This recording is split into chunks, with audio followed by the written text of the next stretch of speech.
नमस्कार साथीहरु, हामी सबै छन्द कविता भनेर सुनिरहेका चाहिँ छौं, तर छन्द कविता लेख्न गाह्रो छ। छन्द कविता लेख्न त के सिक्नु पर्छ, अनेकौं जन्जाल छ भन्ने पनि सुनिरहेका छौं। त्यसैले म चाहिँ छन्द कविता लेख्न गाह्रो छैन, छन्द कविता सजिलोसँग लेख्न सकिन्छ भन्ने कुरा तपाईहरुको सामु लिएर आएको छु। छन्दमा केही टेक्निकहरु हुन्छन्, साधारण सूत्रहरु हुन्छन्, त्यो सूत्र जान्न साथ कविता लेख्न सजिलो हुन्छ। कविता भन्ने कुरा यद्यपि कसैले सिकाएर सिकिने कुरा चाहिँ होइन, तर छन्द त सिक्न सकिन्छ। कविता चेत भएको व्यक्तिले छन्दमा कविता लेख्न चाहिँ सक्ने बन्नुपर्छ। त्यसका लागि यो भिडियो म बनाइरहेको छु र राम्रो लागेमा अरूलाई पनि प्रसारित गर्नुहोला। म आजको कक्षा सुरु गर्छु। संसारभरिमा छन्दले देखेका दुईटा अक्षर छन्, एउटा ह्रस्व हो, अर्को दीर्घ हो। ह्रस्व त्यसलाई भन्छन् जसको एकदमै छोटो उच्चारण हुन्छ, दीर्घ त्यसलाई भन्छन् जसको लामो उच्चारण हुन्छ। एकदमै प्र्याक्टिकल रूपमा जाँदैछु। छन्दमा कविता लेख्नुभन्दा पहिले दुईवटा कुरा मात्रै जान्नु पर्यो। एउटा ह्रस्व जान्नु पर्यो, जसलाई हामी लघु भन्छौँ छन्दको भाषामा। अर्को गुरु। दुईवटा कुरा छन्। छन्दको भाषामा लघुलाई आई लेख्ने चलन छ र गुरुलाई चाहिँ यास लेख्ने चलन छ। उर्दूका छन्दहरूमा चाहिँ आईलाई एक लेख्छन् र गुरुलाई चाहिँ दुई लेख्छन्, यास पनि नलेखेर। दुईटै लेख्न सकिन्छ। संस्कृतमा पनि त्यस्तो चलन छ। अब आजको कक्षामा यी दुईवटा कुराहरू जानियो भने धेरै कुरा जानियो, छन्द जानियो। व्याकरणमा तीनटा खाले स्वरहरू बताएको छ। ह्रस्व जसको छोटो उच्चारण हुन्छ, दीर्घ अलिकति लामो, प्लुत लामो जस्तो अ, आ तीनवटा स्वर छन्। तर छन्दमा केवल दुईटा छन्, ह्रस्व दीर्घ, लघु गुरु। ह्रस्व भनेको लघु, दीर्घ भनेको गुरु। अब संसारभरिका अक्षरहरू स्वरसँग जोडिएका हुन्छन्, अ आ इ उ ए इत्यादि जोडिएका हुन्छन्। तीमध्ये ह्रस्व के हुन्, दीर्घ के हुन् भन्दा ह्रस्व जानु पहिले। अ इ उ रि, यी चारवटा अक्षर चाहिँ लघु हुन्।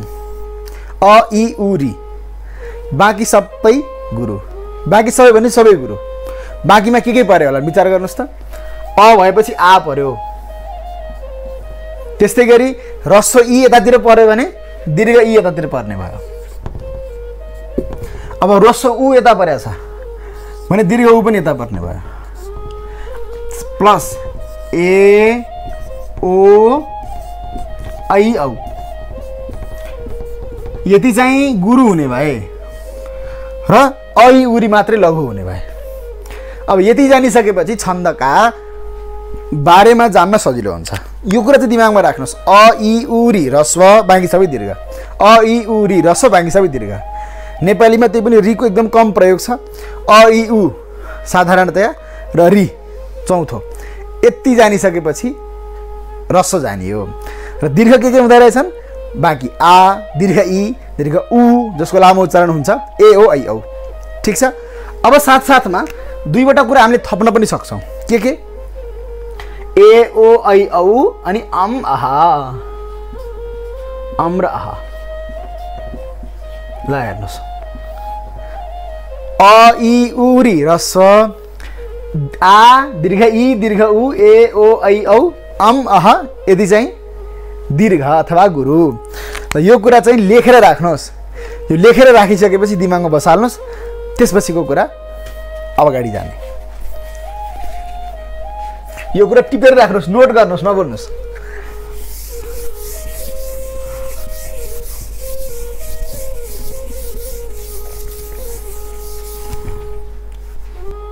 ह्रस्व र दीर्घको प्रयोग शब्दमा कसरी भएको छ, अब त्यो ख्याल गरौँ। जस्तै मनोज, हामीले नेपालीमा मनोज भने जस्तो छन्दमा चाहिँ मनोज भन्न पाइँदैन है। मनोज जे लेखेको छ त्यही भन्नुपर्छ। मनोज शब्द छ। मनोज के मिलेर बनेको छ तपाईलाई थाहा छ? आधा ममा अ मिलेपछि म हुन्छ, फेरि आधा नमा ओ मिलेपछि नो हुन्छ, त्यस्तै गरी आधा जमा अ मिलेपछि ज हुन्छ। मिलाएर बुझ्दाखेरि मनोज, तीनवटा स्वर रहेछन् यसमा। ह्रस्व दीर्घ स्वर हुने हो कि भव्य लेटर हुन्छ नि, अ इ ह्रस्व हुने, कख गख ङ च छ इ ह्रस्व हुने होइनन्। ह्रस्व दीर्घ भने अ इ नै हो, तीमा चाहिँ कख गख जोड्दै जाने हुन्। अब मनोजमा के छ, यो आधा म असँग जोडिएको छ भनेपछि यो अ के हो, ह्रस्व हो, आई लेख्नु पर्यो। नोजको नो के भयो, ओ छ, त्यसले गर्दा ओ के हुने भयो, गुरु हुने भयो। र ज के छ, अ छ नि त, अ के हो, ह्रस्व हो भनिसकेपछि अ आई यास आई हुने भयो मनोजको। कुरो बुझ्नुभयो? अब यसरी अर्को शब्द विचार गरौँ। अब आफैले 10-12 वटा शब्द विचार गर्दै जानुहोस्। जस्तो सविताको के हुन्छ, सरयुको के हुन्छ, सविताको आई आई यस, किनकि स अ भयो, वीको इ ह्रस्व भयो, ताको आ भयो, दीर्घ भयो। सविता आई आई यस, सरयु के हुने भयो, आई आई यस, किनकि यु दीर्घ छ। त्यस्तै गरी मदन शब्द छ, मदनको के हुने भयो, आई आई आई। यस्तै गरी संसारमा जतिवटा जस्ता शब्द भेटिए पनि ह्रस्व भएमा आई र दीर्घ भएमा यस लेख्न हिचकिचाउनु भएन। यो साधारण नियम हो। अब विशेष नियम बताउँछु। विशेष नियम के छ? पहिलो विशेष नियम, संयोग भनेको अक्षर जोडिएका अक्षर।